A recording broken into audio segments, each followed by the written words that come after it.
Lideramos el camino de la opinión pública y buscamos que la cultura del debate alcance consensos y soluciones a los problemas de nuestro país.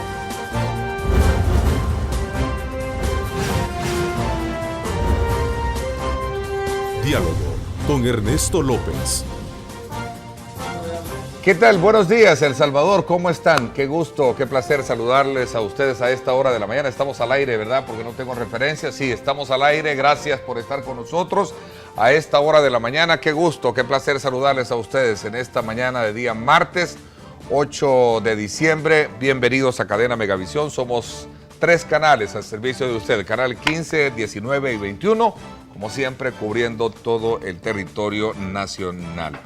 Esta mañana con nosotros el presidente del Tribunal Supremo Electoral, el doctor Julio Olivo, quien este día, por cierto, va a presentar ante la Asamblea Legislativa una serie de propuestas de reformas electorales surgidas de la experiencia de los comicios pasados y que han sido sistematizadas gracias a un seminario recientemente realizado, plasmado también en un documento que contiene, según la parte, 10 ejes a modificar de cara a los nuevos eventos electorales como son del 2018 y también del 2019. Antecediendo a esta iniciativa, ya que los partidos políticos debaten temas frágiles como demostrar por ley los recursos para sus campañas, la democratización interna, despartidización del Tribunal Supremo Electoral y otros cuadros administrativos de elección, esta mañana vamos a precisamente aprovechar la presencia del funcionario para que nos dé pormenores acerca de cuáles son precisamente las consistencias legales que llevan esas propuestas que serán presentadas este día a los congresistas. Además, vamos a aprovechar conversar con el presidente del tribunal también sobre la reciente experiencia de elección de Venezuela, que llevó al cambio de correlación de fuerzas, otorgándole más poder a la oposición que al partido oficial, pero que también de alguna manera sigue creando cierta incertidumbre, sobre todo porque la oposición reclama más diputados de lo que hasta este momento se ha tenido. Incluso hasta ayer en la tarde, los funcionarios electorales venezolanos aún no habían dado a conocer los resultados definitivos, aunque ya en algún momento hay algunas tendencias, obviamente. Pero, ¿por qué el énfasis sobre el tema de Venezuela? Bueno, habría que conocer porque se trata de un modelo de, llamemos, de elección considerado como uno de los más efectivos y seguros en Latinoamérica. Vamos a hablar de eso un poco. Así es que vamos a trasladar nuestra señal, como siempre, con nuestra compañera de labores, Lorena Melara. Buenos días, Lorena. Como siempre, qué gusto saludarte a esta hora de la mañana y sobre todo también que nos des pormenores de la conversación que vamos a sostener y que ha sido presentada al presidente del Tribunal Supremo Electoral esta mañana. Gracias, Ernesto. Buenos días para ti y para el presidente del Tribunal Supremo Electoral. Como lo mencionabas, muy reciente tenemos las elecciones desarrolladas en Venezuela y las reacciones que esto está generando tras el marcado gane de la oposición sobre el oficialismo. Pero más allá de las repercusiones, de la trascendencia política que esto traerá en un futuro, el punto a analizar es el desarrollo del proceso electoral y las expectativas que se tenían sobre la transparencia del evento. Veamos. Que por primera vez en 17 años la oposición venezolana se apodere de la mayoría de escaños legislativos, en palabras del vicepresidente salvadoreño Óscar Ortiz, no es más que un proceso democrático. América Latina está mostrando mucha fortaleza en los procesos democráticos, en la pluralidad, en la capacidad de desarrollar el sistema de partidos políticos. Hoy queda muy despejado que mucha gente tenía una cantidad de posiciones poco fundamentadas sobre que el sistema electoral venezolano no era confiable. Todos los ejercicios de elecciones en Venezuela han sido democráticos. No entiendo yo cómo vamos a llamar a este democrático y a los anteriores no. O sea, en una democracia gana uno, no gana el otro, hoy gana este, no gana el otro. Bueno, nosotros somos un reflejo de eso. Nosotros no ganamos por varios periodos en la presidencia de la República y en el 2009 la ganamos. De un universo mayor a los 19 millones de electores, un 74% acudió a las urnas, bajo la mirada internacional que auguraban caos en el país suramericano. Ganaron los venezolanos en este proceso electoral, ganó la esperanza, ganó la posibilidad de enrumbar a Venezuela como un país próspero. Y también quedó demostrado que los gobiernos y los partidos alineados al socialismo del siglo XXI están siendo derrotados en América Latina. Quedó desvanecido todos los fantasmas que se estaban generando alrededor de un posible fraude. No hay duda que el Consejo Nacional Electoral es una institución seria. Con una cantidad mucho menor de votantes, El Salvador también necesita apostarle a la actualización de sus leyes electorales, que además está decirlo deben fundamentarse en la democracia. Ernesto, es de tomar en cuenta que en las últimas elecciones en nuestro país se integró la figura del voto al parlacen, los consejos plurales y el voto cruzado. Es decir, que también demanda una mayor verificación, no solo durante el escrutinio, sino también a lo largo de todo el proceso. Con esto vuelvo al estudio para el análisis de este y otros temas. Adelante. El sistema venezolano, cuando uno comienza a conocer las experiencias electorales de diferentes países, sería un sistema a retomar, ¿verdad? Sería un sistema a retomar porque ellos ya tienen todo un aparataje, ¿verdad?, de maquinaria, digamos, informático, tecnológico, que le permite al ciudadano más confianza sobre los sistemas electorales y sobre los resultados electorales. En el caso de Venezuela, a diferencia de El Salvador, ellos tienen un sistema ya de validación biométrico, igual que lo tiene también Colombia y otros países. Lo otro es que también tienen sistemas de auditoría y eso es importantísimo. Independientemente si es tan efectivo o infalible el sistema, la auditoría... No, la auditoría tienen, para que tenga una idea, 23 sistemas de auditoría a lo largo y ancho de todo el proceso. No estamos electoral. Hablando de observadores, son auditorías. Son auditorías, cabal, correcto, que es lo que nosotros también, es lo deseable para el sistema salvadoreño y yo lo reclamaba, es decir, ¿quién me audita? No tenemos auditoría. ¿Quién me audita el sistema, por ejemplo, informático? ¿Quién me dice que no va a fallar mi sistema informático? Eso se lo pedí a la Organización de Estados Americanos, incluso luego de las fallas que se produjeron en un componente del sistema de transmisión, pero decirle de que el organismo colegiado de El Salvador, del Tribunal Supremo Electoral, está básicamente a partir de estas propuestas que se van a presentar en la Asamblea Legislativa, haciendo de alguna manera una revisión exhaustiva, profunda, una autocrítica. ¿Con qué objetivo se van a presentar este pliego de peticiones o reformas que contemplan estos 10 ejes surgidos de este seminario de evaluación de las elecciones pasadas? Muchos programas tuvieron, la mayoría, digámoslo así, muchos aciertos, como el caso de registro electoral, como el caso de organización electoral, etcétera, etcétera, que nos garantizó haber organizado y haber garantizado el derecho al ejercicio del sufragio de cerca de 2,5 millones de ciudadanos, que ese es el objetivo primordial del Tribunal Supremo Electoral. Nosotros estamos siendo objeto de investigación quizás en el mundo. Yo he sostenido en algunos programas de televisión, incluyendo en el suyo, que el sistema electoral salvadoreño es el sistema más complejo del mundo en la actualidad. Al menos el último experto que trajo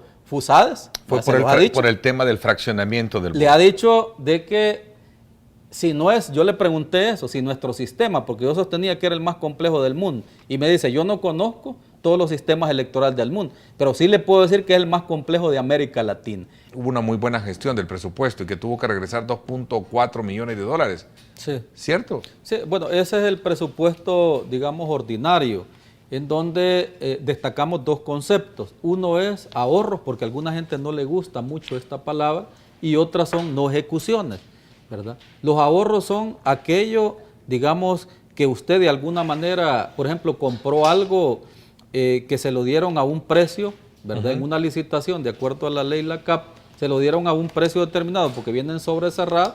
Una empresa, por ejemplo, ofertaba por las papeletas una determinada cantidad, ¿verdad?, de millones de dólares por hacer las papeletas, y otra le ofertaba, por ejemplo, 800,000 menos. Como ven, sobrecerrado.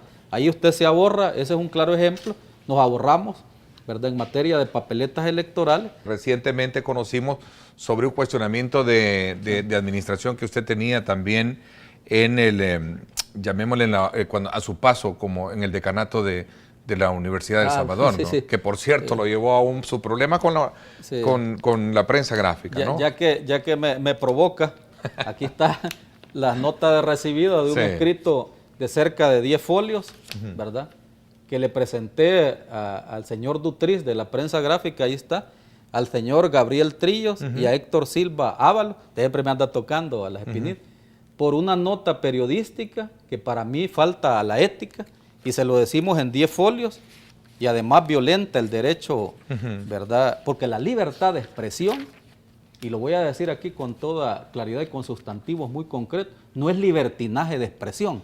Usted no puede valerse de la libertad de expresión para dañar la imagen de otras personas, porque entonces ya cae en difamación, ¿ya? Pero entiendo que esa fue una Mire lo que investigación. publica en primera página. UES indaga gestión de presidente de TSE. En primer lugar, hay un lujo de ignorancia de parte del periodista Cristian Meléndez, que lo voy a decir directamente, y lo reto también a un debate, porque estoy acostumbrado a eso. Si todos los datos que dice el periodista que hacen falta, hubiera bastado que le preguntara al ex rector o al rector actual, porque es la Universidad del Salvador, Ernesto, y usted lo debe saber.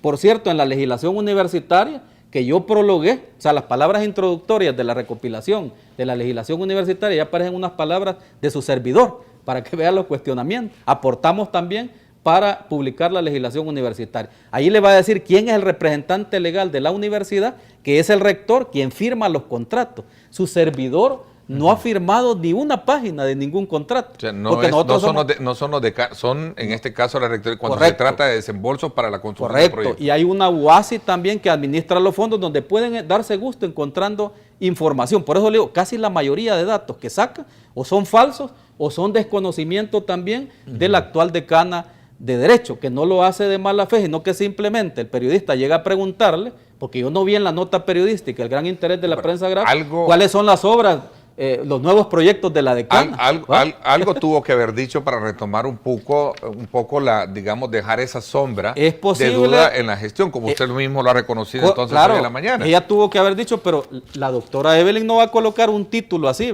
UES investiga gestión de Julio Olivo por falta de datos. Lamento por la libertad de expresión en el país y lamento porque un medio, baluarte de la libertad de expresión, no concede el derecho de respuesta. Otros medios lo han hecho. Pero lo más importante también en este sistema de voto cruzado, si hay un sistema que es diferente al que habíamos empleado normalmente, usted no puede utilizar las mismas computadoras para procesar ese sistema que es más complejo, ni los mismos software, ni programas para procesar ese sistema. Entonces estamos planteando lo que ya habíamos planteado, agregar tecnología en mesa, agregar tecnología a cada mesa de votación. La Universidad de El Salvador, que es la que tiene más estudiantes, ¿verdad?, en el país, maneja un volumen aproximado de 38,000 a 50,000 estudiantes.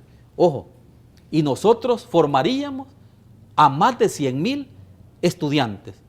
¿Qué aulas vamos a necesitar? ¿Qué planes de estudios vamos a necesitar para poder capacitar y educar? ¿Cuántos módulos va a contener el plan de ¿Crear una estudio? Carrera electoral? Estamos hablando prácticamente, si no de una carrera, de un diplomado. Técnico, un diplomado en materia electoral. Ese es el sueño. A eso lo lleva, o a esa es la demanda que está haciendo, en este caso, la resolución de la sala, ¿no? Diciendo como mandato, señores, ya no pueden los partidos políticos estar al frente de estos consejos, de esta estructura administrativa electoral temporal, ¿no? Sí, pero la sala no dice exactamente eso, sino que la sala dice que los partidos van a proponer. ¿Sí? Pero por otro lado también está pidiendo que no sean los partidos políticos. Entonces ahí está la contradicción. ¿A dónde los va a mandar a hacer? Pero igual, digamos, ¿a la Universidad Nacional o a Hilo Vasco? Tratando de interpretar esa sentencia de la sala, ¿verdad? Es decir, los proponen siempre los partidos políticos, porque usted necesita de alguna manera garantizar cierto equilibrio. FUSADES le propone que debe de haber, yo no sé si la figura es así de manera concreta, despartidizar, pero es decir, la separación de la parte administrativa de la parte, como bien usted la sitúa, jurisdiccional. ¿Por qué no lograr eso? México, entiendo que México tiene un modelo similar. Si veamos el caso del IFE, ¿verdad? Sí, entonces tiene un tribunal. Lo que pasa es que ese es el problema a veces, que queremos extrapolar realidades que no concuerdan. No se puede en el país entrar en una dinámica de esa naturaleza. Bueno, primero hay que reformar, antes voy a responder lo que usted me... Hay que reformar la Constitución. Primero, esta discusión la tuvimos al interior del Tribunal Supremo Electoral, ¿verdad? Si usted no hace una reforma constitucional para separar, la Constitución no le planteó un Tribunal Supremo Electoral que ejerciera jurisdicción electoral separado de un Tribunal Supremo Electoral que ejerciera función administrativa. Algunos incluso durante esta crisis que tuvimos ya se enarbolaban como presidentes del Tribunal Supremo Electoral, la parte jurisdiccional. ¿Cuántos serían los magistrados? El diagrama en el que se encuentra el poder, digamos, el estamento político es la dominancia y la polaridad de dos grandes partidos políticos. No hay cabida para una tercera fuerza política en este país. Sí, y el gran tema también es que de acuerdo a los estudios, al menos a los que yo tuve, yo traté de indagar sobre el tema del voto cruzado. El voto cruzado lo iba a llevar a usted un bipartidismo, en perjuicio de los partidos pequeños, que algunos lo defendieron, ¿verdad? Y lo enarbolaron, pero luego se dieron cuenta de que no era tan así la historia. Yo no sé si el bipartidismo para El Salvador, igual que lo tiene, por ejemplo, los Estados Unidos de Norteamérica, sea lo más o como lo tienen otros países también del mundo. No sé si eso sea bueno o sea malo para nuestra democracia. Lo importante es que se puedan generar condiciones de institucionalidad democrática y de gobernabilidad democrática, que se incluya en la papeleta, cuando nos referimos a las papeletas, para simplificar el voto cruzado, por lo menos el nombre y el apellido del suplente, para que el ciudadano sepa al menos quién es el suplente de ese candidato titular. Gracias por mi parte, eso es todo por hoy. Pásenla bien y como siempre recuerden lo más importante, amar a Dios sobre todas las cosas. Lideramos el camino de la opinión pública y buscamos que la cultura del debate alcance consensos y soluciones a los problemas de nuestro país.